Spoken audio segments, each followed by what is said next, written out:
anggota geng motor diamankan tim patroli Perintis Presisi Polda Metro Jaya di Kebonjeruk, Jakarta Barat, Rabu dini hari. Keempat anggota geng motor ditangkap saat petugas melakukan patroli. Dari tangan anggota geng motor, polisi menyita senjata tajam dan stick golf yang diduga digunakan untuk tindak kriminal. Setelah kami lakukan pengejaran dan kita amankan, ditemukan stick golf dan satu buah celurit. Untuk jumlah yang berhasil kita amankan sebanyak 4. Selain itu, dalam patroli petugas turut mengamankan 2 pelaku balap liar. Total ke-6 remaja yang ditangkap dikirim ke Polsek Kebonjeruk untuk diproses. Dari Jakarta, Helmi Sajangbati, iNews melaporkan. Ya, pemirsa, perampok dan pembunuhan sadis seorang wanita di kamar kos di Serpong Utara diringkus polisi. Pelaku berprofesi sebagai pengamen jalanan.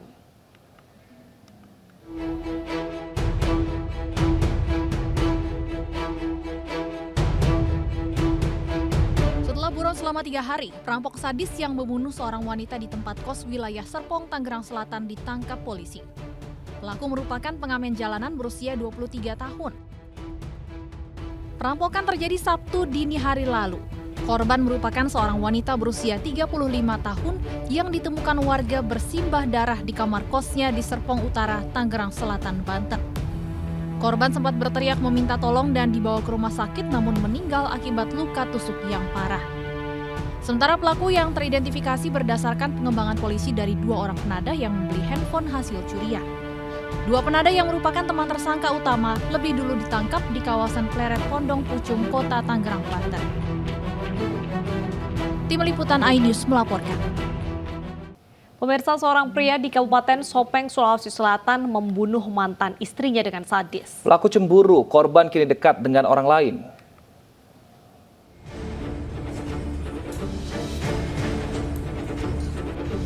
Marsidin, pria 41 tahun ini digelandang ke Polres Sopeng, Sulawesi Selatan usai membunuh Umi Kasu, mantan istrinya. Pembunuhan ini terjadi di rumah korban di Desa Pising, Kecamatan Donri-Donri, Kabupaten Sopeng.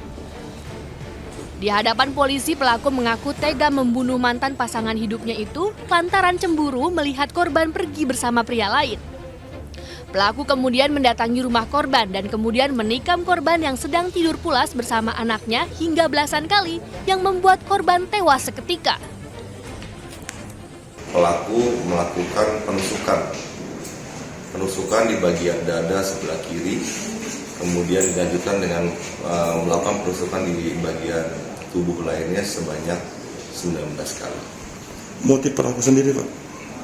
Motif pelaku kami sementara simpulkan bahwa pelaku motifnya adalah kecemburuan terhadap mantan istrinya atau korban.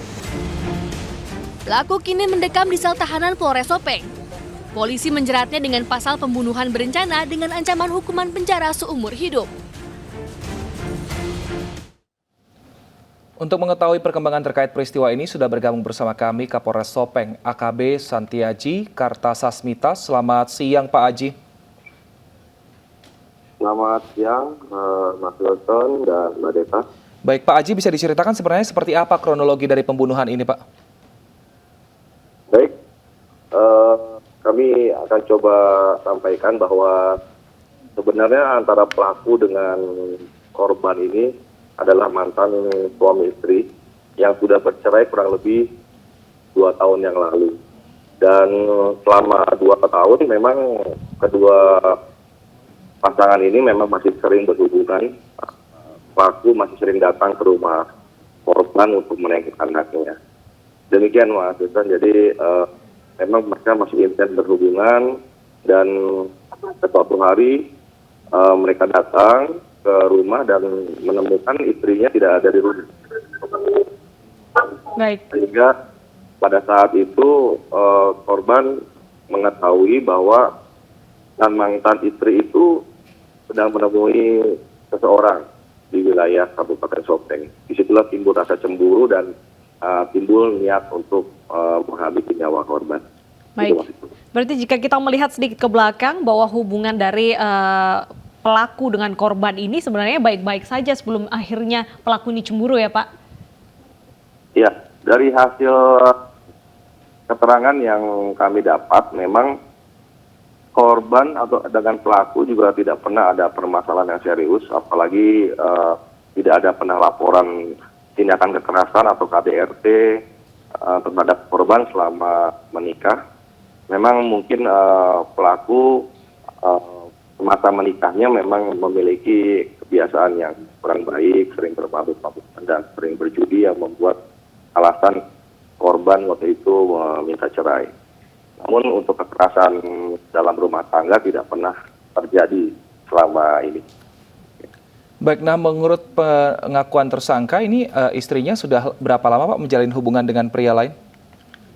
Ya, jadi pelaku pun memang belum mengetahui sudah berapa lama, tapi pada saat sebelum kejadian itu memang pelaku sempat menanyakan kepada korban keberadaannya di mana, dan korban menyatakan kami sedang yang bersangkutan sedang menemui seseorang di suatu tempat. Baik. Sehingga secara spontan memang pelaku emosi dan timbul niat untuk habisi nyawa korban. Baik, Pak Aji, pada saat pelaku ini mengakhiri nyawa dari korban, ini dikabarkan juga pada saat ada anak di sampingnya sedang tertidur. Bagaimana kondisi psikologis dari anak tersebut dan apa ancaman hukuman yang dijatuhkan kepada pelaku? Ya, betul sekali. Memang karena korban sempat mengambil senjata tajam di rumahnya yang cukup jauh jaraknya. Kemudian pelaku menunggu korban sampai betul-betul tertidur di rumahnya. Setelah itu pelaku masuk ke dalam rumah korban melalui memanjat tembok rumah panggung dan melihat korban berada di tempat tidur yang sedang tidur berdampingan dengan 2 orang anaknya, sehingga pelaku memastikan posisi korban baru melakukan penusukan.